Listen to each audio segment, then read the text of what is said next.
Hey guys, I think we're back. Logging in now just to make sure we're on social media, make sure we're live somewhere. So stand Yeah. by. It's been a ride so far this morning or this afternoon, evening, whatever you want to call it. Yep, there we are. We're live. Nice. Um, Obviously it's been a while since we've been on the horse, so a little bit of technical difficulties here. Zoom was giving us problems. Yeah, I'm calling it now. So we had to switch platforms, which is why we're kind of hazy a little bit and whatnot. But we're here, we're live, and we should have our chat available on here. Um, so if you have any questions, you want to add something, maybe something we missed, go into the comment section here and chat in. We'll give you a shout out. Yep, there it is. I'm checking us on Facebook now. There we are. So guys, like I said, it's been a while. It's been quite a while. Justin, what have you been up to? Sitting here waiting on you to pay the bill. You know, Nah, if Pete's Chicken had kind of stepped in and they would have helped us out with that. But hey, so we're 3 days in on Pete's Chicken. Okay, it's not out of the woodwork. hey, but our guy Joe Gomez is trying to hook us up, sending us the location where the owners work. So Maybe we maybe go eat. we'll maybe we'll go eat at that one instead of the one on port. We'll But go eat there for little sure. but we're halfway there, right? Let me see if I can pull it up here. I don't know if you can see it. Never mind. Like I said, we're using a new streaming platform, so we're kind of trying to figure it out as we go. So if we're clicking on this and clicking on that and getting a little quiet, that's why. But it was a pretty interesting week one, right? To say the least. Definitely. Not just in the coastal bend, across the state, really. Dude, I don't want to jump too far into that because we are a coastal bend show, but I think we could maybe touch on some key things across the state that I think would interest people there. I mean, you follow the show, you're in year 5, keynote. This is the first episode of the year, really, for us on the season, year 5. Kind of crazy how fast that's went. But is it 5 years already? 5, we started in 18, I believe. Or Wow. this is 4. No, we did 18, 19, 20, 21, 22. Yeah, this is year 5. So people that have stuck with the show this long, I think they'd have some respect for what's going on across the state. I mean, we've always talked about it, even since the very beginning. But we'll stick local for now. But there were some big games across the state, good matchups. I think it's kind of crazy to see Texas is starting to kind of venture out and play bigger schools out of California and Pennsylvania and Florida. Some of these preparatory schools, that it's no secret. I mean, they have their pick of the litter at those schools, right? So it's kind of hard, I think, on Texas schools, especially some of the bigger names in the state to plan, because you're playing D1 talent and there's possibilities of getting injuries week 1, and then you get blown out or you beat them, and it's just, I don't know. It's neat to see that some of our teams are doing that, but going back locally, I think it was a big weekend too. I think there were some shockers. Definitely didn't see some of these people getting blown out that they did, so it's interesting. Yeah, definitely. Love me some. What is that? What is that? But give me the background on that. That's my uncle. That's a nickname from high school. That's fun.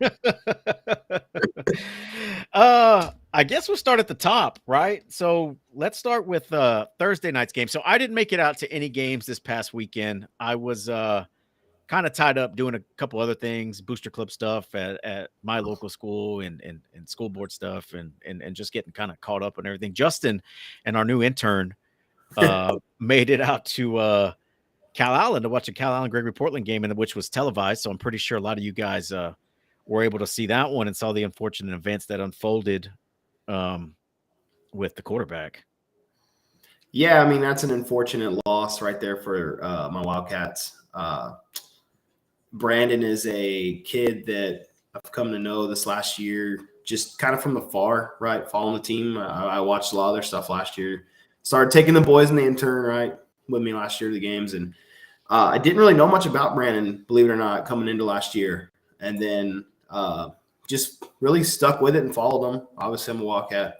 And he's a kid that, like, I would describe him to people a lot of times when they'd ask me, hey, who's Brandon, or what do you think of GP? And he's just he's kind of like Tim Tebow in a way, Sam Ehlinger type guy. Like he's not some blow you off the charts athletic freak, but I've seen him level linebackers and I've seen him stay in there and take hits like that and throw some really nice balls.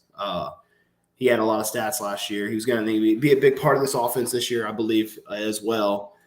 Huge leader. Everyone that I've talked to that said anything about Brandon, they say he's an excellent leader. So to see him go down like that Thursday night, pretty early in the game, that was unfortunate. He's a senior. Me and Ace were right there, right? So kind of happened. I kind of saw him get swept out. And then obviously I could see the injury, right? But tough kid. The coolest thing to me was the fact that he wanted to sit there and meet all the kids when they got back to the high school. So that speaks volumes on just the kind of leader he is, right? So it's unfortunate. I think GP's still in a great spot moving forward. I know Bats was not the normal Dalvin that we normally see. I think he was a little bit banged up going into it. I heard he was actually sick. I heard a story. Yeah, I heard that he was sick earlier in the week. Maybe ended up in the hospital. Early in the week, probably needed fluids, whatnot. So it's just there was a lot of things right there that unfolded for GP. But like I've told everyone that I've ever talked about with football, preseason, it is what it is, right? I think losses build character. The fact that they stuck in there with a really stout Carolina defense and kept it within 10 points, they started looking really good in the fourth quarter. I mean, you're not talking about you're not talking about a pulled hamstring that takes a kid out for a game. You're talking about a kid that took a gruesome injury, right, and his teammates saw it. Their leader in one of the most important positions on the field. So for them to come over that adversity and then stick in there, defense to me was excellent. It was one of the best defenses I've seen Portland have in a while. They were just flying the ball. We were forcing turnovers. Callan's defense, same thing. They were flying to it as well. Both defenses were pretty impressive to me. Offenses were shaky. I think week one jitters and then the loss of Brandon. But I think there's a lot of things that if you're a Wildcat fan on both sides of the ball, there's things that you could be proud of. And then there's some things that obviously I think the coaches are going to work on moving forward.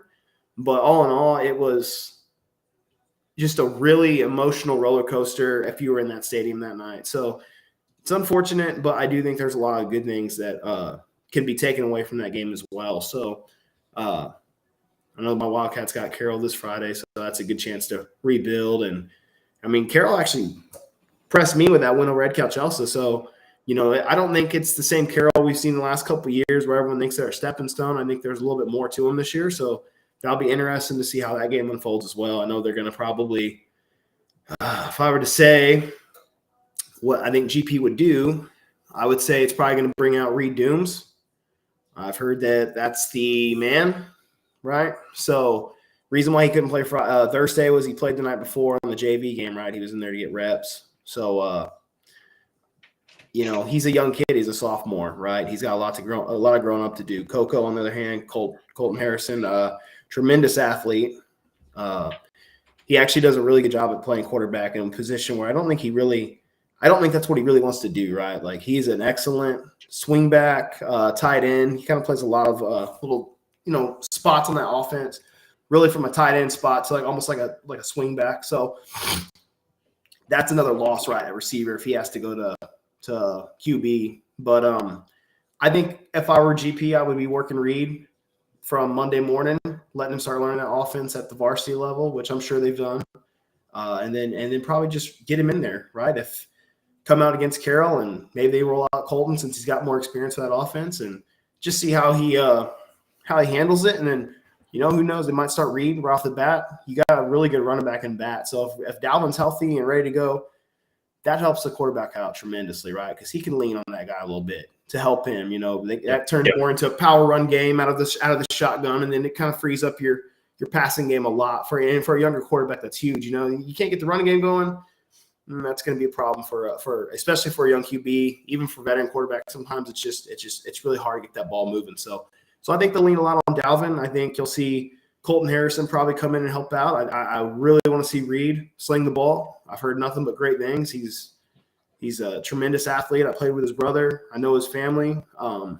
Just a good kid. And, I mean, he's really the future, I think, at quarterback for Portland the next 2 years. So it's kind of weird that he might have to step in as a sophomore and start doing it. But I mean, I think he'll grow a lot. We have a great coaching staff over there, and I mean, if you follow Brent Davis and his staffs before, he's done nothing but continually put out good products at quarterback, right, and teaching them the game. So I think GP's got a lot to look forward to, and we're going to learn a lot more about him on Friday night. I think we're going to learn a lot more about Carroll. You kind of answered my question. You know, I was going to ask, you know, is the season over? You know, where does GP go from here? But I think you kind of summed that up already. So with that being said, are they still the front runner for the district? You know, if you go by Dave Campbell's and those prognosticators, I mean, that was their district, and some had them winning the region, right? Or going to the region finals at least. So Flower Bluff, was the next in line, right? And they played up on Thursday night as well. They were up in San Antonio and played Bernie, and came out on the short end on that one, lost 35-32. Talking to our guy, if you guys aren't following Robbie Chavez or South Central Texas football on Twitter and Facebook, you guys need to give him a call. That guy's one of the hardest working freelance guerrilla sport coverage guys in the San Antonio area. And he was out there covering that game, and, you know, getting some feedback from him was, you know, Flower Bluff's young. They could have won that game. They're breaking in a new quarterback. You know, they had Nash Villegas there the last couple of years, and now they're breaking in somebody new. So where does that put these two in the front runners here? So my take on Flower Bluff right now is that from what I've seen and heard, they have a new quarterback, but the stable of running backs they do have, same with GP, right? Dalvin Batts brings back a lot of experience. You also have two really good runners in the backfield that are coming back for the Bluff this year. And I mean, with that kind of experience, like I said, it helps quarterbacks getting adjusted to varsity level play a lot. I heard some talk last year that there were some people in the Bluff that thought that backup quarterback last year could have pushed Nash for his job at some points when Nash struggled getting the ball downfield. So I think Bluff is going to be Bluff. They're going to be strong. They're going to probably have a really good defense as always. That Bernie team they played, I know for sure that was a new quarterback because Galloway's gone. He's playing baseball now. But I've heard that Bernie team is a pretty stout Bernie team as well. You're going to get kind of a little indication, I think, in it might be the following week. GP gets Bernie at home, so we'll see. We'll kind of see how they match up there. You know, hopefully F Reed's the guy, right? He'll have already had a week and a half of practice in and a game under his belt, so you'll get a good little gauge there. The star of this whole thing in the district is the fact that's the last week.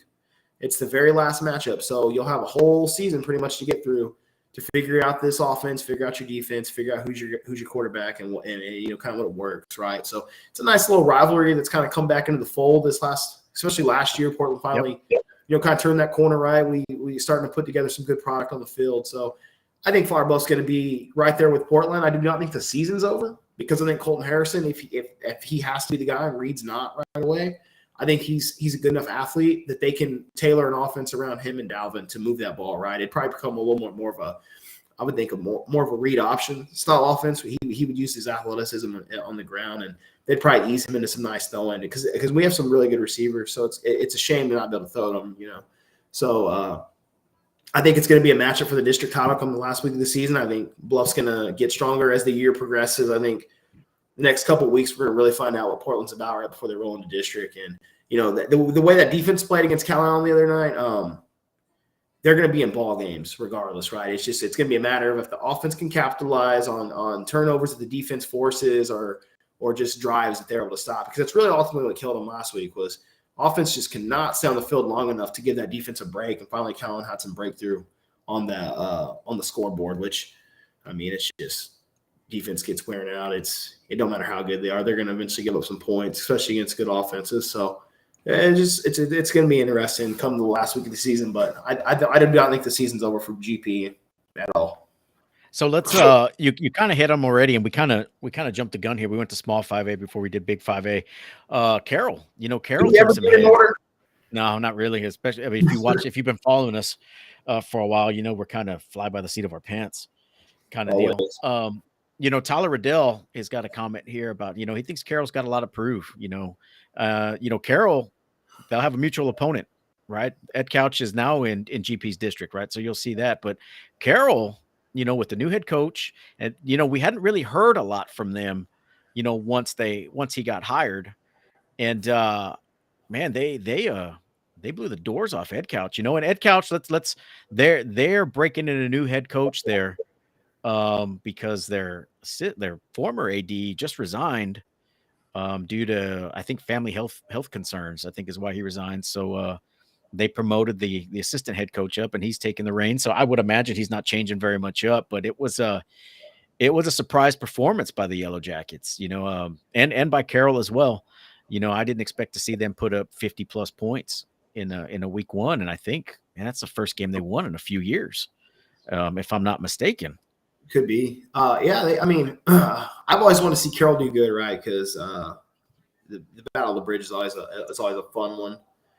It's not, and honestly, it's always nice. I like the staple programs of the Coastal Bend to always do well, right? It's nice seeing Carroll put up that kind of showing against Ed Couch, because if you follow Valley football, Ed Couch has always been a pretty big staple down there. The fan base is worth the drive to see themselves. Yep. I do think Ed Couch is down a lot compared to how they used to be in the past, and probably some of the people, if you don't follow too closely, you might think, oh wow, they dismantled a Ed Couch team, and Ed Couch they're one of the few Valley teams down here that have taken out Cal Allen. They've taken out Portland a couple times in the playoffs. I mean, they made some good runs, so the history there in Ed Couch is solid. They love their football in the Valley. So anytime you beat a staple program like that from the Valley, it's a big thing, right? So Carroll coming out and putting that kind of a beat down on them, regardless of how down Ed Couch is right now, I think that builds a lot of confidence for Carroll going into the season, because talking about team and kids that run this program, they like you said, I'd have to look specifically, but it could be one of the first wins. I guarantee you anything. That's the first win they've had this early in the season in a while. So, yeah, I do think what Tyler says about Carroll bringing some heat to Portland, I believe it. If they can get that rivalry restored, that'd be a great thing for the Coastal Bend, just in general for football fans. But yeah, I do think Carroll will give GP a little bit more of a battle than what maybe some people are expecting. But, hopefully my Wildcats can pull that one out and start building some momentum themselves. They need to get a rebound after last week's first week showing. So I think again, this is a knee-jerk reaction show, right? Based off performances last week, I think the district race, I think we're back in 2020, 2019 right now. I think the district race comes down to Miller and Vets. You were at the Miller Rockport game last week as well, right? What did you see? Let's talk about Miller here for a little bit. Like I talked to Justin earlier, right? Good friend of the show. If you've stayed with us this long, you know the background there. There's no need to go into it, but Justin's always been really cool with us. He's always helped us anything we needed with CCISD. So it's good. It's good banter back and forth with Justin. But I told him that I thought personally that was one of the better defensive performance I've seen from Miller in a while. I thought they looked more tuned up compared for most week one performances for teams on the defense. They were flying around everywhere. Obviously, the penalties, I think they had like 20-something penalties. They're going to have to clean that up. He hit that right off the bat. He's like, we need to clean up penalties. Yeah, that's an obvious statement, right, for anyone to make about them. But, 20-something penalties, they won 35-14. They look really stout on defense, very fast. They fly to the ball. Secondary does some really good things, locking people up, and that's a good Rockport team. I have a lot of respect for Jay and the Pirates, right? That, but I do think that's a very good Rockport team, and they came out and they just warmed down, and they out-athleted them across the board when it came down to it. So I do think Miller's gonna give people problems. They start taking care of penalties and doing the things the right way, and just staying clean on the yellow flags. They're gonna give people a hard time, because I feel like they got a lot more receivers than they had in a while. They've always had good receivers the past couple of years, but it just seems like Damari, Lonnie, those two guys right there alone. And then I believe they have a guy, he's bigger than Lonnie. I didn't get his name, number 6, I believe. I don't want to lie to you on that one, but God, he looked great too. And then 3-headed monster at running back. Greenwood leading that charge. They have 2 great quarterbacks, Jaden and Trevor. Trevor, for a sophomore, I believe is what he is. He's got some really nice touch on his passes. So they have a lot of good things cooking for him. And we've known it's no secret their defense the last couple of years has kind of been the Achilles heel, right, when they've gotten into deep runs. And even in some of the games around the area where, Vets and Cal Allen, the defense just kind of dropped the ball a little bit. And, I mean, you can only outscore opponents so many times, right, because mistakes are going to happen. They're high school kids. So your offense is never going to be perfect. So Miller getting together a pretty good defense with some speed and some size like they had last week against Rockport's going to be a problem for a lot of teams in that district. And I do think they're going to make a lot of noise and a pretty good run for him. So he's number 9. So Felipe Esparza came in. I guess they call him Day. And our guy Joe Gomez, Daytron Denman, number 9 is the guy you're talking about. He's big, dude. He's good.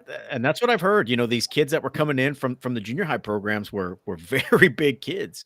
Oh, yeah. And one of the things you mentioned it right there, the sophomore quarterback and you got Jaden, they were platooning a lot of that game, correct? And that seems to be, I'm not going to say the trend, but Converse Judson was platooning their quarterbacks last week. I thought there was another school that was platooning their quarterbacks as well. Jim Harbaugh, he can't practice him. It's the Bible or something. I mean, it's like, he made it to the CFP last year with platooning quarterbacks. You know what I mean? It's just like, I don't really see Miller doing that the whole season, right? I think at some point they let loose with one of them. But the fact that Trevor can come in and give you that kind of a look, and he looked good running the ball. He made good decisions. It wasn't like he was out there making bad decisions. He was making nice decisions, had a really good touch on his pass. So, I think Trevor's going to be a very bright future there, Miller. And I think Jaden's going to continue to have success. And Daytron looks really good. I mean, what do you do if you're a defense? You got Lonnie. Lonnie, no doubt, is going to draw the best man on defense. He just got a 3-star from Max Preps. That's huge. Yep. Good job, Lonnie. Congratulations, Lonnie. No doubt. Damari, I told you when I talked to you the next day that Damari, I've seen Damari the last couple of years, but saw him on the field the other day. I'm like, man, Damari filled out. I remember that the first game that scrawny little kid that we saw there. Damari, we were talking about him, and I'm like, man, he's a little guy. And now it's like he's kind of grown into that body, and he looks really good. Of course, the running backs all look great. Greenwood's they were talking about Jaworski Lane with Greenwood. He's a hoss. Offensive line looked pretty good too. The offensive line was doing a pretty good job giving the quarterback some good looks and opening up some lanes. So I think Miller and Justin and his coaching staff, obviously friend of the show, Matt, they're doing a really good job over there. I'm very proud of them. I enjoy it. It's good ball. I like watching that kind of offense. I like the high flying effects. Yeah. So they're gonna give a lot of people problems. It would have been great to see him in 4A again, but that's a topic for another day. I guess, right? But then again, though, that 5A D1 is pretty winnable if you look at it. It is. Pretty winnable. And no knock, right? No knock on Earth, but let's be realistic, right? Region 4 in 5A D1 isn't the strongest region in the state, right? We clearly can take it for sure. It is what it is, right? I think we can clearly take it. Yeah. So I mean, it could be. If you listen to the Padilla poll, they're thinking it's going to be an all RGV, region final 4 in the region. And, you do have that drop down, Edinburgh Vela, who makes it deep runs in the playoffs every year. And, they, of course, they lose, right? But who do they lose to? They lose to your Austin Westlakes, and they lose to the eventual state champions, right? I mean, not many people can beat them. We were I was at that game last year, right? I went at halftime to make a quick errand from the dome, but we were down there watching them, and standing next to those kids from Vail, they had a lot of good size. They had a lot of kids with them. They weren't bad, but dude, I mean, there's no way they were going to beat that Westlake team. That was one of the once in a lifetime teams you'll see from Austin Westlake, but one of the once in a lifetime quarterbacks running the helm. I mean, he was a professional since day one, So of course, obviously our good buddy Todd running the show. They were They weren't gonna touch those guys. So, Yeah, but yeah, they no, should've. Vela's gonna be tough. But I think Vela lost this week, did they not? Or am I? No, they did not. They won big. Okay, I well, think who they was on the RGV that lost that we were talking about? That we were kind of shocked by. Was it a Brownsville team? No, it was an Edinburgh team. Was it North? I Getting off don't. topic, but I mean, Well, that's who lost to Vela was Edinburgh North. oh, okay. Yeah. Yeah. Oh no, it was Westaco East. Okay, that's what it was. Who other folks were saying was going to make some noise, and they lost to a Los Fresnos team, which the consensus is they're supposed to finish third in their district. I mean, it's a 6A school, Los Fresnos, but Westaco East was just a 6A school last year, right? A couple of bodies moved from here and there and things like that. Enrollments dropped a little bit. I think they still should have been able to compete. So we'll see. Let's see how East bounces back from that. But I think I think that's all I really got to say on Big 5A. Well, King. I mean, we can talk about vets. You can talk about vets real quick. I mean, they've been very quiet. We haven't really heard a whole lot about vets this offseason. I think they were platooning quarterbacks as well. I think that might have been the other one that I was thinking of was vets may have platooned quarterbacks a little bit. They lost a close one to an old hometown boy up at New Braunfels Canyon. If you guys aren't aware, Travis Bush, former GP quarterback, he's the head coach up there, and I think they're transitioning. He's a slot T guy. He was at Seguin last year, and I think they may be transitioning to the slot T. I'm not sure. I wasn't there. Some of you vets folks that were there, correct me if I'm wrong. I think they throw. I want to say Canyon throws the ball. I want to say they have a pretty decent quarterback. They throw the ball. Interesting little tidbit about that team as well. And I could be wrong, but I'm about 95% sure. Former University of Texas wide receiver Mike Adams is the offensive coordinator over there. So that's and he's a principal there as well too. I think I could have swore it's Canyon. I could be wrong, but I thought that was pretty interesting when I saw that. Hey, Chance, what's up, Chance? There he is. There he is, popping in there, waiting for him. I think Canyon. I believe that. Yeah, I believe they're a throwing team now, and I want to say last year they were 4-6, somewhere there. Oh, if you went on they're a tough district. Hey, if you popped into that dark alley that's called the 4A football forums, everybody was saying Canyon was trash. Canyon's no good. Canyon's no good. Place, that's a bad place. Oh, I don't know if you guys have ever been in that room, man, but it's dark in there, man. You got to have some thick skin. You're going to go in there and comment with those guys. Some of those guys have been on that board for years, 20 plus years, man. On that probably since the AOL days. That board was around when me and Chance played together. So that's been 11 years ago, 12 years ago. So yeah, those dudes, and there's some OGs in there, and they don't hold back, right? And it's the same thing every week, right? They're arguing and yelling about things that don't even make sense anymore sometimes. Yeah. But no, I think that was a good one for Canyon when you look at it as a whole. That was, dude, vets is vets, right? Like everyone thinks vets is going to just drop off some cliff. They're not going to be powerful. They're still one of the stronger teams in the area. I mean, there's a reason why King and Carroll and Moody and them are a little bit down, right? It's just Miller and vets. That's the draw, right? And people are going to take their kids there, and people move in, and it's the south side of Corpus, so they have a really nice school. I think Carroll getting a new school is going to bring them back a little bit. So I think vets is going to be a tough matchup. It's going to be when them and Miller face off. It's going to be like old times, and yeah, just like the Carter Senefit and Andrew Body days. Yeah, it's going to be a good one, no doubt. So yeah. So let's go ahead and jump down to 4A D1. All right, so we got a new entry there in 4A D1, and that's Rockport. We kind of mentioned them already. How did they respond after that loss? Well, I mean, they got Sinton this week. That's been a pretty big matchup last couple of years, and I want to say Rockport had a running back out and a big body out as well. I saw a big guy down there. I believe he was a star on the offensive line last year. He had a brace on. I've heard he's coming back. So they're gonna get a little bit more help up front right off the bat. Again, they went against a very strong Miller team, so it's kind of hard to really judge where they're at. Devin is a good running back. It just seemed like side to side they couldn't get around Miller with all that speed. So I don't think you're necessarily, once they start playing teams more at their speed, they're gonna run into those issues. I think they're gonna bounce back well. I know Jay usually does a good job of firing those guys up, and Ace is a massive competitor, so he's gonna be on those guys as well. Sinton, they're gonna get up for it. Sinton, on the other hand, their defense looks really good. Offense, to me, I think has a lot to Well, they're down a couple of quarterbacks. Yeah, what was Braden? I mean, is Braden back? He played. Situation is kind of shaky from He what I've played. heard. He wasn't 100%.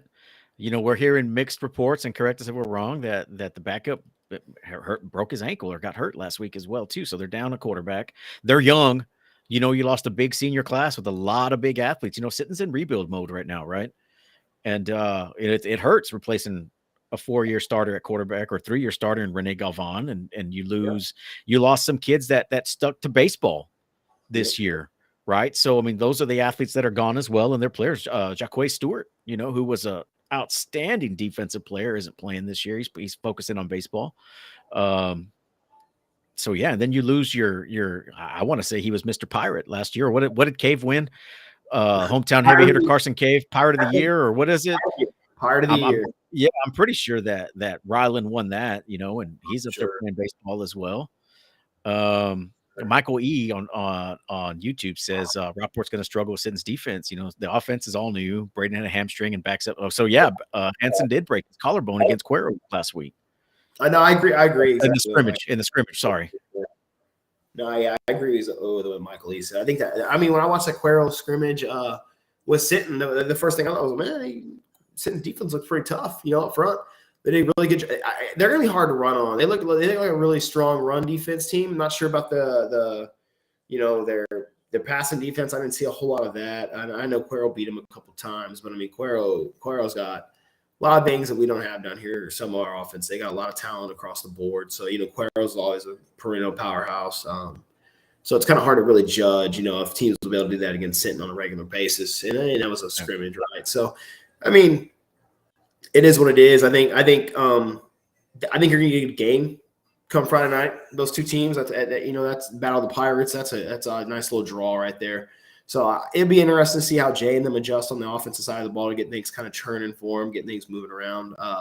Versus that Sitton defense, they're going to need a lot of help up front on that offensive line though, because the Sitton defensive line does look pretty stout, and the linebackers look pretty good. So I think Sitton's offense will progress up the year. Coach Troutman's a great coach. He has a really good staff with him. Adrian does a good job. So we'll learn a lot about them on Friday. I'm gonna take Rockport a little bit of an edge there. I think they want to. I think they got something to prove as well, and they haven't won this matchup the last 2 years. So there's probably a little fire there. They'd like to kind of even this thing back up a little bit. Yeah, I think so. That district, it's kind of wide open. Beeville snuck that win in against Sitton last week with 48 yards of offense. The difference in that one was a pick six.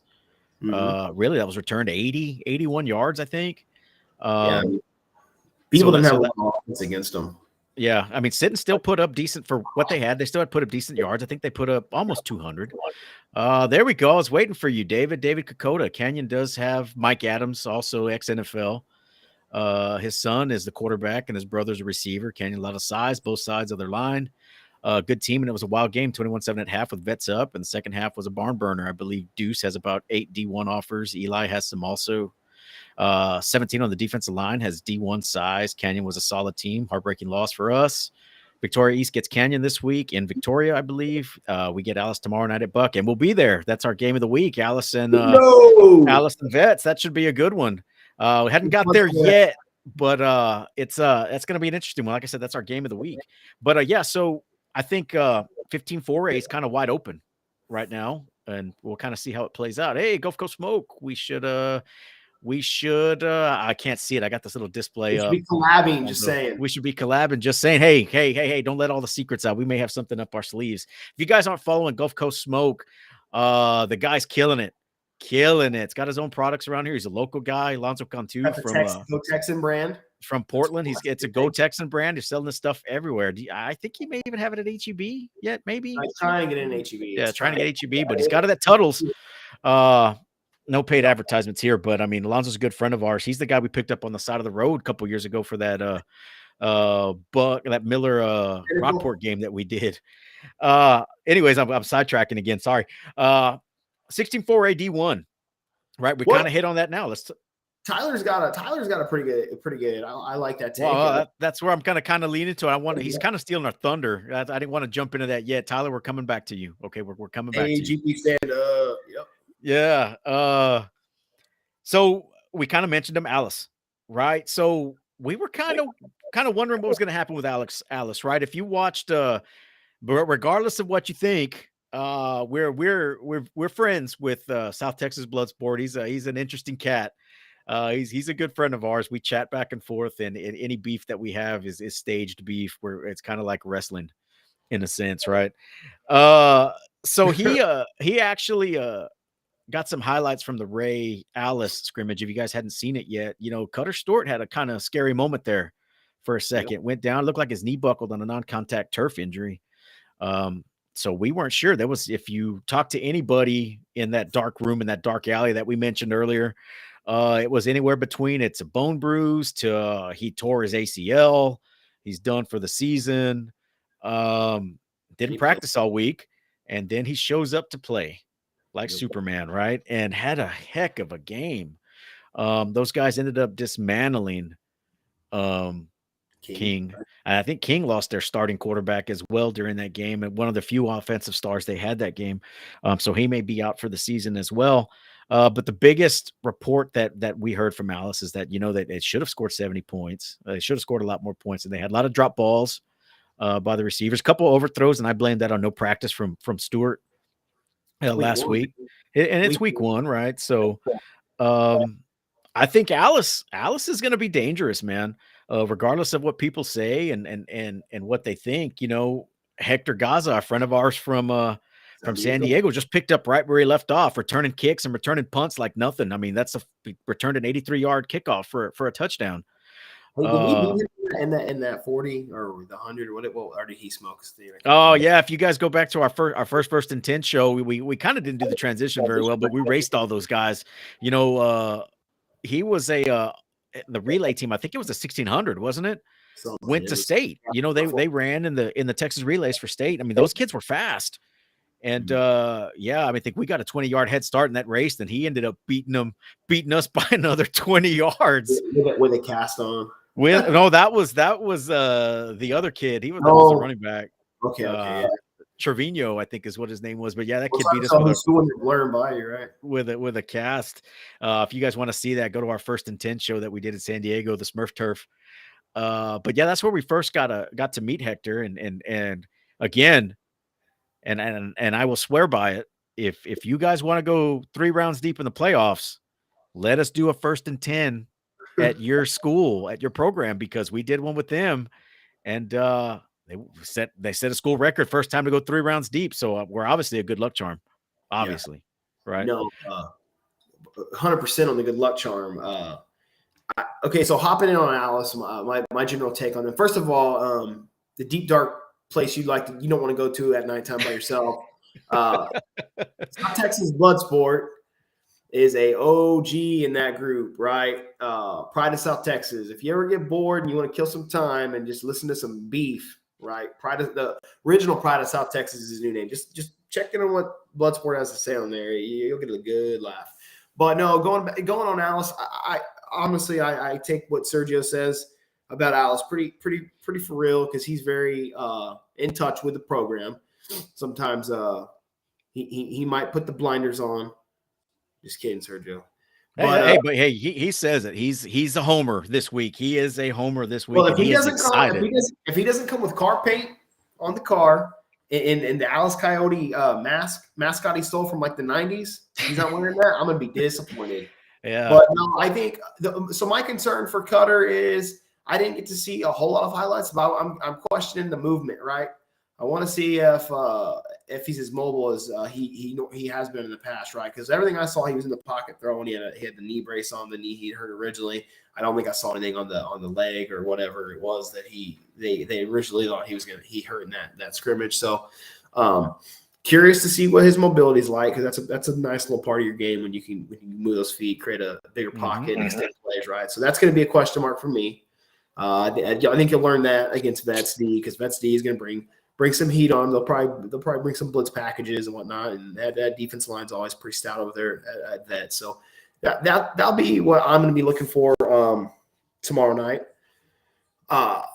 From what I have heard, Alice D-line, Michael E., you're correct. They say that the Alice D-line is huge. They got a lot of speed, too, across the board on that team. So, Alice is one of these teams.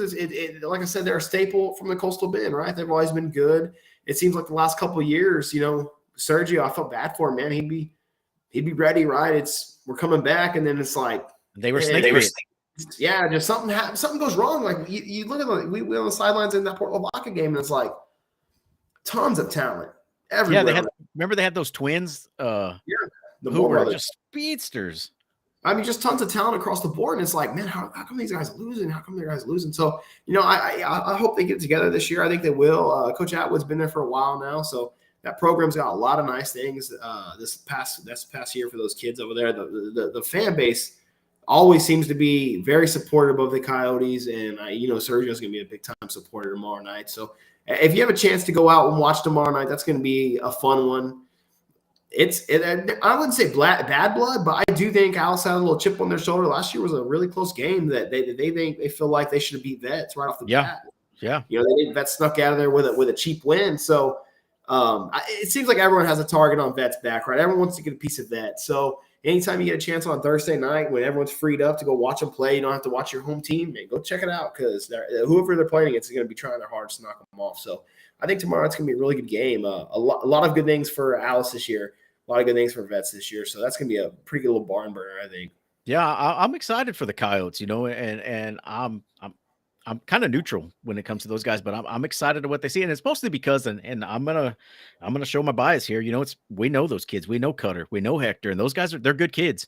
We don't know a lot of the kids from Alice. We've never made it out there. We've tried to, Coach Heron.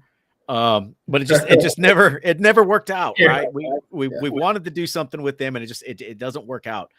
So we don't know those kids as well as we do these two. We had Cutter. Actually, we had Cutter on a 1st and 10 too with the McHughes and the Twins Passing Academy.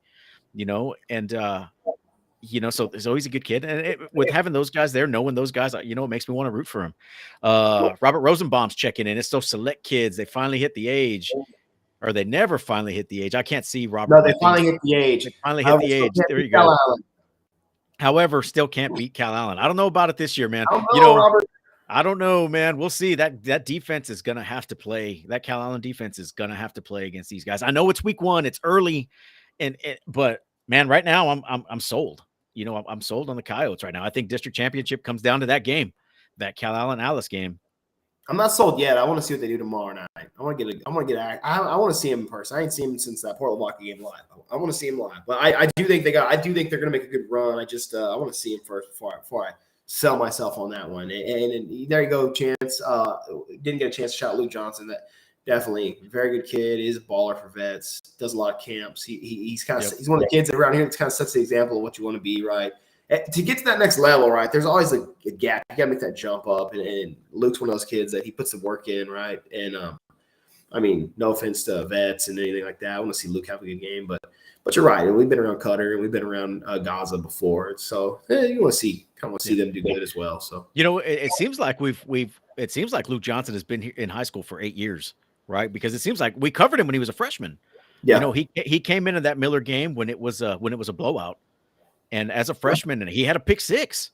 Yeah, remember? We called it. We were there at that game when we called it for Rio Sports. And we saw Luke early on, and we've heard that the Johnson kid, even some guys from Cal Allen that knew him growing up playing youth ball, saying he's a good kid, comes from a good family. Of course we want to see Luke do very well. Ruben, we're out there first of all. We want to see every kid in South Texas in the Coastal Bend.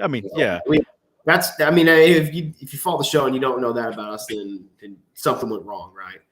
So we're never here attacking kids. We never do that. But there's some bias and some favoritism every now and then. Of course. Who wouldn't? And you get around some of these kids and interact with them, and they got good families, and I'm sure most of these kids don't have good families. But yeah, no, you're 100% right on Luke and Tyler. I'll give you credit on that one. Hey, Robert Rosenbaum. This is gonna be a big one.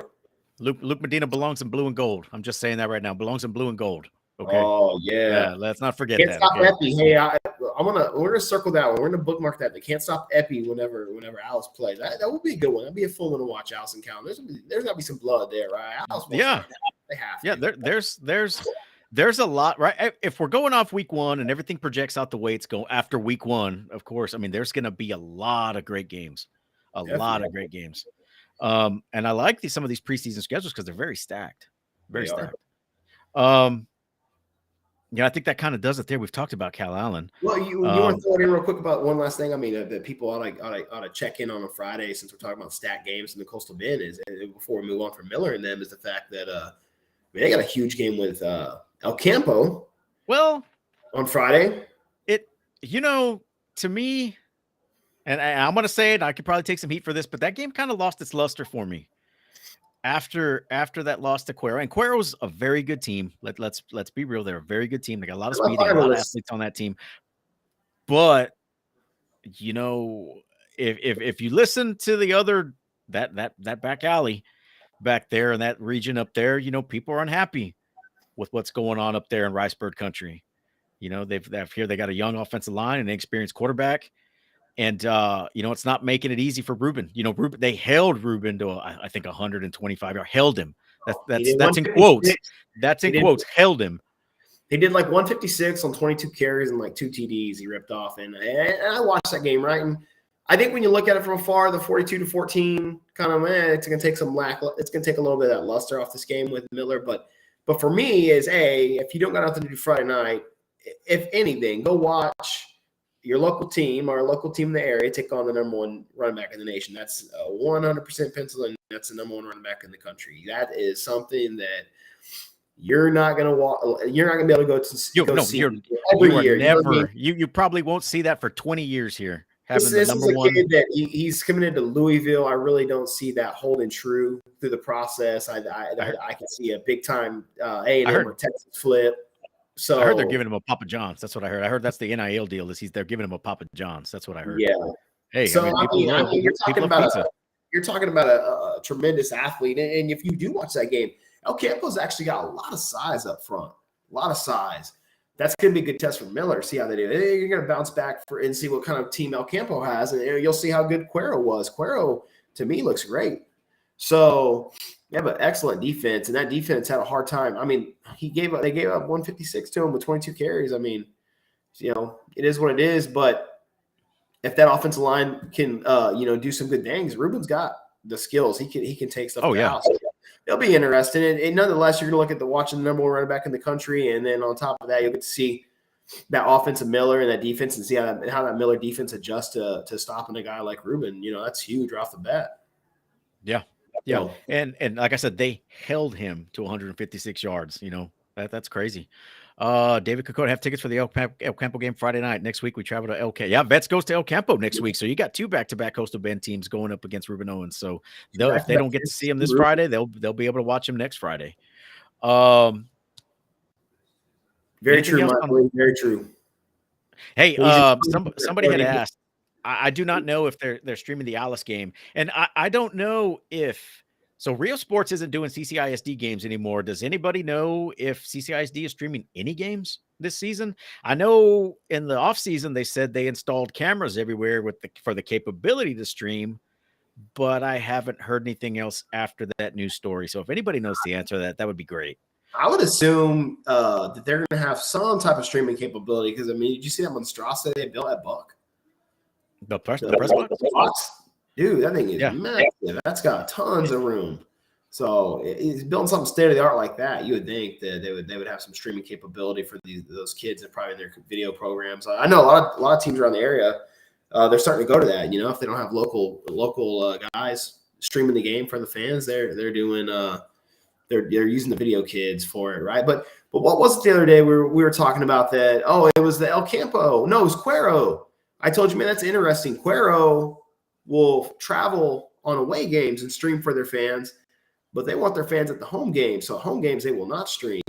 Yeah, they're just doing audio, right? Yeah, get people back into the stands. Because, I mean, let's be honest. I mean, when a game's on TV, sometimes if you're not a diehard football lover, you just like to watch the games here and there, I mean, then you're going to have people stay at home and watch from the couch. I mean, people. Yeah, I mean, you want that game day atmosphere, right? I mean, we haven't seen that crowd since COVID, right? Since before COVID. Those crowds haven't come back, and streaming's great. It's great because it gives your families in other parts of the state or even other country, or if they're in the service overseas, the capability to see your games. But it hurts the home crowd. It hurts the home crowd. It kind of does away. In some cases, it could do away with home field advantage, right? So get out there, guys. It's Friday. Robbie again, man. Robbie's a solid dude, and he's a thinker, right? I'm gonna call him a modern day uh he's a modern day philosopher. We tweeted something out he said last night, and man, it couldn't be more true than what it is right now. And let me see if I can find it again so I can read it. Because I don't want to butcher it, but I mean he summed up high school football in a tweet, and it's I retweeted it last night. I got it right here. Yeah, a ticket to a high school football game is the absolute best deal in the country. At a time when the economy is sluggish, there's no better way to enjoy an exciting Friday night with family and friends. The different schemes, the schools, the pageantry, and the motion can't be beat. He's right. He's right. Get out there. Go watch a game, man. I mean, I know it's comfortable doing it at home and things. I mean, because you're on the couch, you're there, you can do this and that and the other. But man, it's just not the same. It's just not the same. Kinsey the other day, and I think it was Friday maybe. It's probably Friday. I know Thursday was a blur for me. First game of the year to get to go back out to, but I was sitting there talking, and I was like, I just don't understand people that don't on Friday nights want to go out there and just straight up. I mean, that's what you should do on every Friday night if you're from Texas, is be at a high school game. Go check it out, right? Even if you don't have kids playing, you don't know anyone. The atmosphere it just blows you away, right? And the pride that people put into it, it's great. So definitely go out there and go check these games out. So Joe Gomez is saying no commentary for the CCISD games, just using the PA announcer. He says they're using huddle cams for the CCISD stream. So I'm guessing it's on the CCISD website. If anybody knows that, that'd be good information to have. There's our guys there. There's Ryan Linney. Refugio Sports Network makes games interactive and really tries to engage with the fans. And that's good, man. That's good. I mean, we tried doing that when we called those games with RSL for a little bit, but man, it gets so taxing because you're trying to watch the game or you're trying to answer the chats. So, man, calling a game, it's more than a two individual ordeal. If you want to do it correctly. I mean, it's hard. It's hard work. And our pinnacle was that Rockport Miller game, man, and you had that large angry man down there that was just screaming his head off. Remember that? Yeah, that guy was a hoot. You're gonna see him in all Rockport games screaming his head off. Oh yeah, if you guys go to a Rockport game and you guys if we will give you a hat if you can spot out the large angry man and send a picture into us and that for proof and you will get a hat.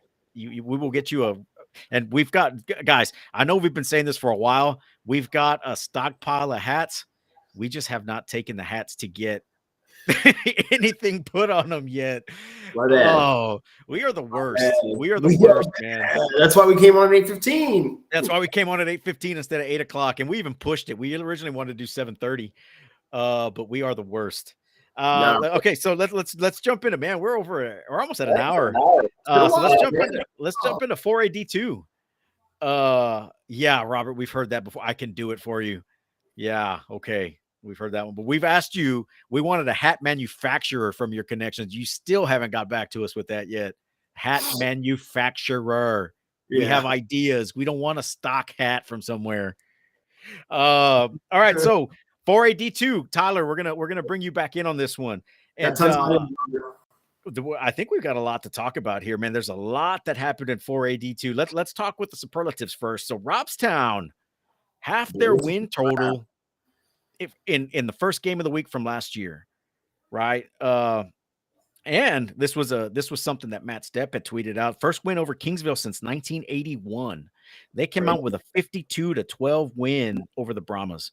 We were out again. Hey, look at that. We were out, got our 2 questions in with, we went out to a Robstown practice this year.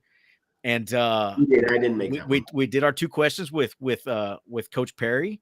And look at that. They came out with a big win, big win. And, these guys, Robstown's going to be fighting for a playoff spot. I said that then, and I'll say it now. They could easily get that 4th spot, well, not easily, but they've got a very good chance. They've got their quarterback. If you guys didn't catch it, I have it written down here. I lost it. Here we go. Derek Silva. He's a transfer in from McAllen Memorial. He started at McAllen Memorial as a sophomore. He's a junior That's this year. cool. His dad's a coach. His dad's a coach there in Robstown. Had a very good game. I thought I wrote it down here. Well, I I mean, you think he see had. some good Oh, competition down there. here we go. Yeah, they had a competition going on. There was a 3-way competition going on. Gage really didn't want me to talk about it at the time, but yeah, they had a 3-way competition coming in. But he did throw. Actually, that's not him. That's Mark Lopez. We'll get to him in a little bit. He threw for 300 yards Yeah. and a couple of scores and an interception, and that's great. That's Well, great for those guys. They have no JV this year, no freshman team. Every kid that's available is on varsity. So I mean, when we were there, Gage said that he had some freshmen that were fighting for some time on the grass.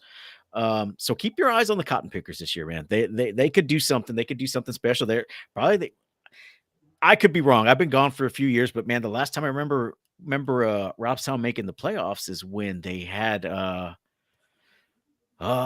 come back to me. It'll come back to me. The running back. There was a couple of brothers over there, and it was the late 90s, early 2000s. Oh yeah, Michael E. Good for Robstown. Kingsville's an all-time low, and not free of we heard that. scandals. Not free of scandals either. If you guys have been watching the news, there's a lot of stuff going on down there, so they got to get their house cleaned up and get stuff in order before I think they even move forward.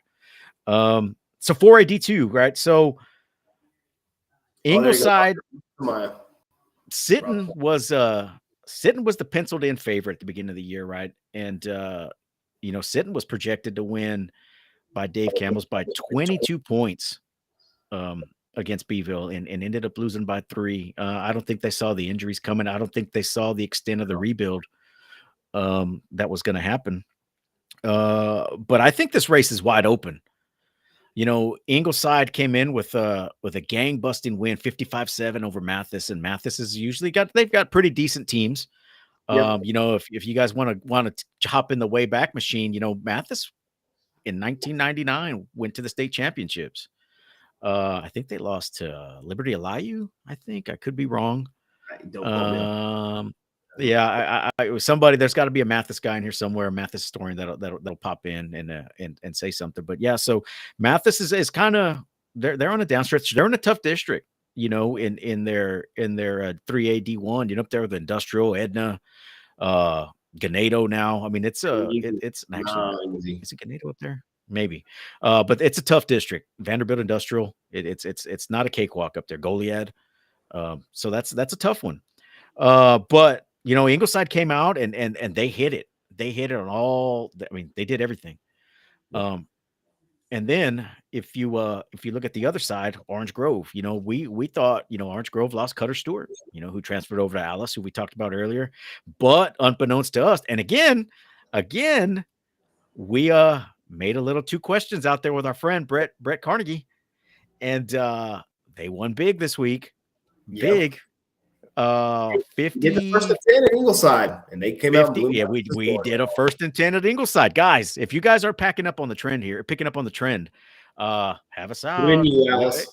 Have us out, yeah. But they won big over Heavenville, who's usually a strong team. Oh yeah, they 53, 55-0. I can't read my handwriting here, but never fear, right? Mark Lopez, who was a 3-year starter at Banquetti. It's making the drive over, transfer over to Orange Grove this offseason, and he threw for 358 yards and 3 touchdowns. Mark Lopez is a good kid we've heard about for the last 3 years, and him excellent coach underneath Coach Carnegie, and what Orange Grove has to offer. Orange Grove has built a solid program over there. So yeah, losing Cutter is huge, but at the same time, you got a guy like Mark come in.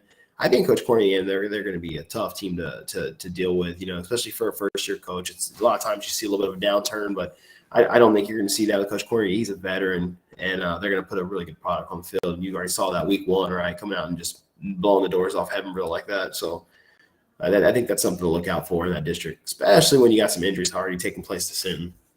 Yeah. And I'll say it now. I think the district championship week 1, right, knee-jerk reactions is going to be between Ingleside and Orange Grove. So I agree with you, Tyler. I think Ingleside's got a very good shot at winning the district championship this year.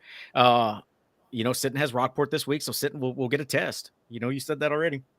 They'll get a test this week, and we'll see how they work out.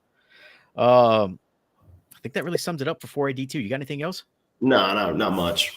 All right, so Not let's jump to 3AD1. Yeah, I can't forget before we go. Our guy, David Dave. McNew. He's the offensive coordinator there down. He was the defensive coordinator there at Taft. Did great things there at Taft with those kids, and he's going to do great things there. He went home, right? He's home. He's a homegrown kid, He and brings a new balance to that offense. I think they've been kind of lacking the last couple of years. No yeah, doubt. because they're a run team. They're an option team. Guy. Yeah, so they should do good things, just like Tyler said. And Rockport versus Ingleside, week 3, right? So it doesn't get any easier for Rockport this preseason scheduling. But that's what Coach Seibert does, right? He doesn't like to schedule soft. He likes to schedule hard in the preseason, and because it pays dividends come playoff times, right? I've said it before. If you guys follow the show, 10-0 doesn't get you in the playoffs. It looks nice, but it's that 7-0 or that 6-0 that gets you in the playoffs. Those preseason games, you want to use those to get your kid experience, get them exposed to what they're going to do, what they're going to see in the playoffs, right? Get them first against some athletes that they aren't used to seeing every week. Something's going to give them. It's going to push them, right? You don't want them walking out there and thinking, "Oh, this is easy," right? You want them to work for it a little bit. So yeah, no, scheduling up is always a good thing. Manny Gomez in Harlingen, and I'm a Harlingen homer. I went to school in Harlingen for a few years, and back in the day, he hasn't done it a lot recently, but he was scheduling San Antonio teams, Reagan. He would schedule Odessa teams. He would schedule Midland teams because he wanted his guys to get the experience of playing what they're going to see in the playoffs, right? Because let's be realistic, it's not the same player that you're seeing in the Valley or here in the Coastal Bend. Yeah, for sure. 3AD1. We kind of hit it already. Edna's still the class of that district up north, right? With Mathis. I think that's going to be, the road goes through Edna. Vanderbilt, Coach Dixon's headed over at Comfort now. They took an L this week, but he's trying to build a culture over there. He went to Blanco, I think. Blanco. Did I say Comfort? Or no, yeah, Blanco. Blue and gold. However they say it. Blanco. Yeah, Blanco. Blue and gold, right? It's all the same out there. But that's where he's at now. They took an L this week, but it was a close one. I expect those guys to bounce back, but Edna's the class of that district right now. All roads go through Edna up there, in my opinion. 16-3A-D1. All right, that's our Valley schools. And that's that one you print the T-shirts, right? I think that's the 4-team district. They all make the playoffs, right? Yeah. Or was that 482? I don't remember. I think that's 482. Anyways, Lyford is kind of making some noise down there. They took Port Isabel to OT, and Port Isabel's supposed to win the district down there in the 4AD2 district. They lost 41-40 in overtime. Lyford could have won it. It was a drop pass in the end zone for a 2-point conversion, but that game went to overtime. Guys down the Valley, they're saying, watch out for Lyford. They're not going to be slept on, so they'll be somebody to watch. San Diego, 27-24 over George West, and those guys, like we said, 1st and 10, 3 rounds deep last year.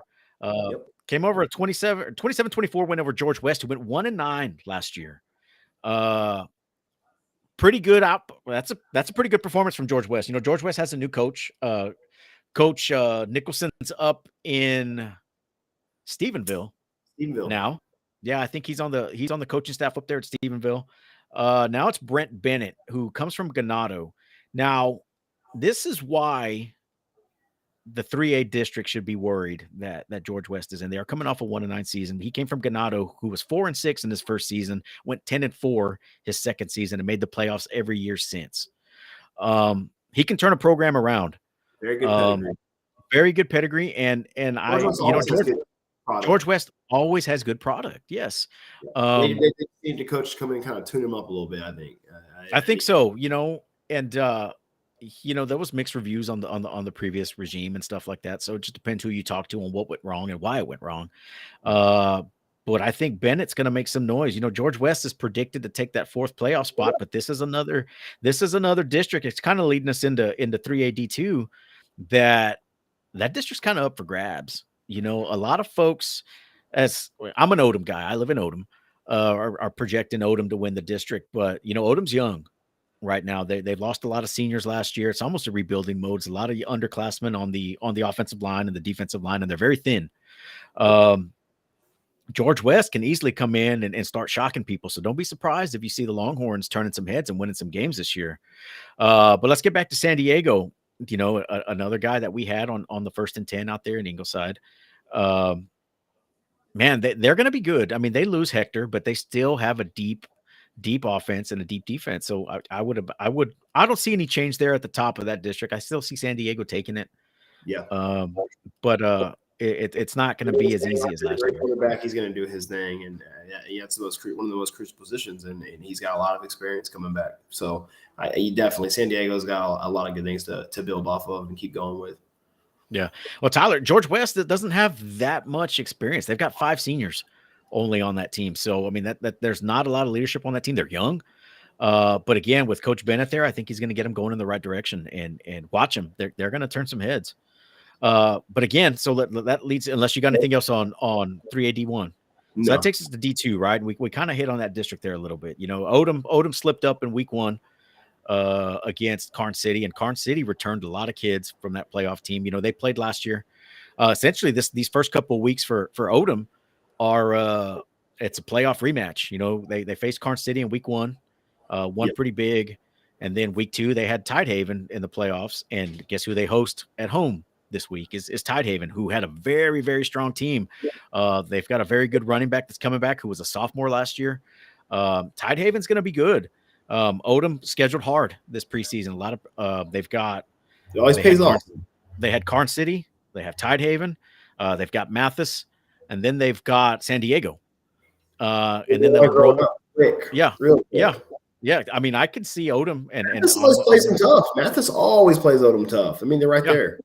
Yeah, you know? And you know, if you guys aren't familiar, there's a rivalry there. Well, not really a rivalry, but there's coaching staff that mix. You know, Trey Stevens, the head coach there at Mathis, was the offensive coordinator here at Odom under AJ Martinez, coached with Coach Huerta and they're friends.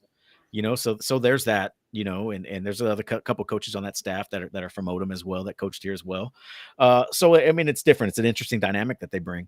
But that district, man, you know, the Odom came out with a lost big, 41-13, I think is what it was. It was Michael. I don't think Taft is a sleeper, man. Taft is definitely not a sleeper. My opinion, I think Taft has a shot at winning the district. You know, Hebronville lost big. Hebronville lost a lot of kids last year too. So they're kind of rebuilding as well. George West and Taft. I mean, man, if you saw, you know, Taft's JJ Acosta just won the Caller Times Athlete of the Week. I think he threw for 500 school record, 555 yards last week. Congratulations, JJ. That's a huge accomplishment. But they've got a lot coming back. A lot. Josh Suarez is tearing it up. I mean, seems like Josh has been there 8 years as well. It seems like we've heard his name forever. Yeah, watch out for Taft. Watch out for the Greyhounds and Coach Castellano. He's going to he's no slouch, man. He's a former Refugio guy. Grew up in that program. Coached there for a few years, and he knows how to win. Taft's gonna shock a lot of people that don't follow him. Really, they have a lot of good talent coming in. David McHugh worked with a lot of those kids. I saw him working all summer with their quarterbacks and receivers. So don't sleep on Taft. They're gonna be knocking some people around. So like that's huge. Yeah, you're breaking up, man. You can tell so Spud's battery's about to die. I don't know if you can hear me, but he's going in and out. So we're gonna have to wrap this up here really quick. Let's finish up a 2-way real quick. Couple shockers there, right? So Refugio and Shiner go down in week 1. Refugio 49-12 to Hitchcock. Now, Hitchcock is a good team. Don't let their record. I did some digging on these guys. Their record hasn't been that great. 6-5, 6-4, things like that. But man, they are in a tough district. They're in a district with potentially the state champs in Columbus. Everyone knows. You know? So they've Columbus when I was a little kid. They've been bringing that program around. They've been making some good runs. Actually, I'm super excited for Coach Schobel and them. But no, Hitchcock has a lot of talent, and they got a hard district. So those kids play a lot of good ball in that area. And yeah, you know, they're a big 3A and Refugio scheduled up. And you know, Coach Heron's always had this issue of finding teams that actually want to play him in the pre-district and all that stuff like that. Because you beat them, it's not the big deal. They're 2A. You lose to them, we lost to a 2A. So I mean, it's crazy. And yeah, like Refugio Sports Network said, Hitchcock has a lot of talent on the ball this year. So that game to me was a little shocking because I didn't pay too close of attention. So when I saw Refugio got blown up like that, I was like, oh, whoa. Where'd that come from? But I do think Refugio will bounce back nicely. And obviously them and Shiner, that's the matchup we all want to see again.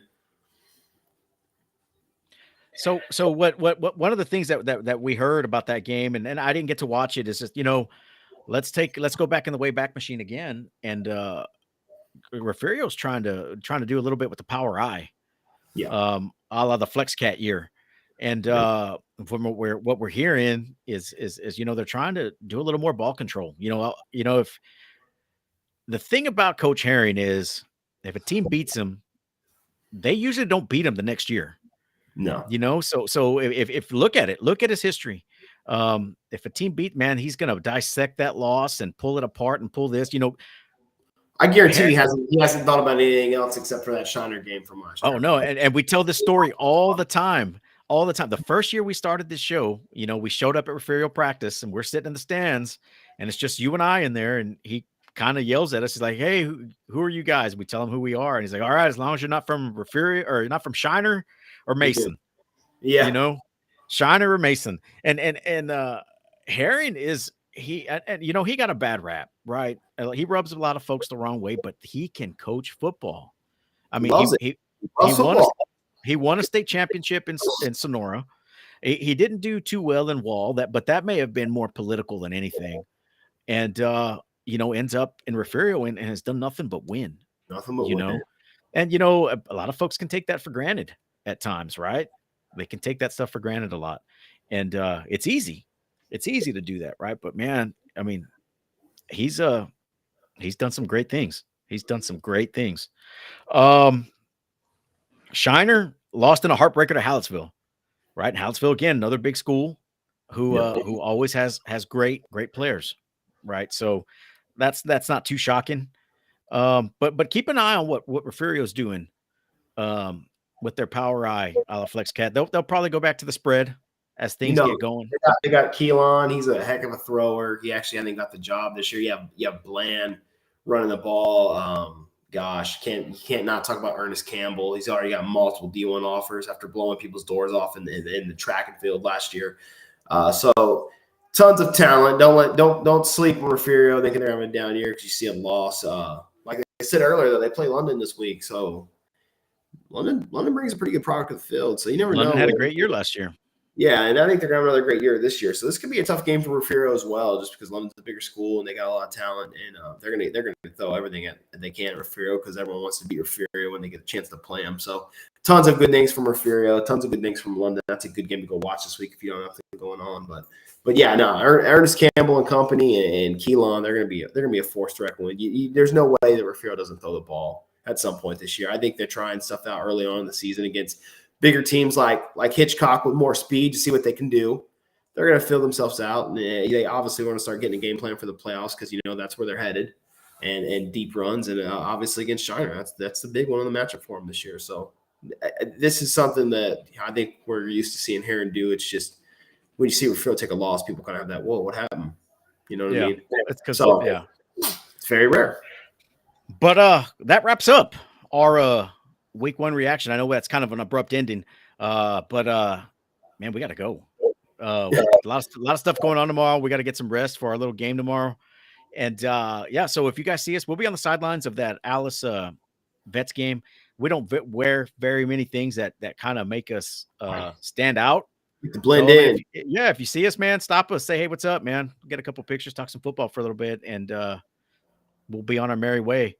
Spud, you got anything else before we go? No, man, it's an exciting weekend. I love it. Yeah, man. I mean, it's a double header back to back. Can't beat it. Yeah. So Spud we'll be at the Alice game on Friday night there at Buck Stadium. I think we're going our separate ways on Friday. I'll be watching Odom and Tidehaven, and you will be at Battle of the Bridge, or are you going to Miller? Battle of the Bridge, or maybe watching El Campo and Miller. I'm having a hard time passing up on watching Miller and see what they do against Ruben.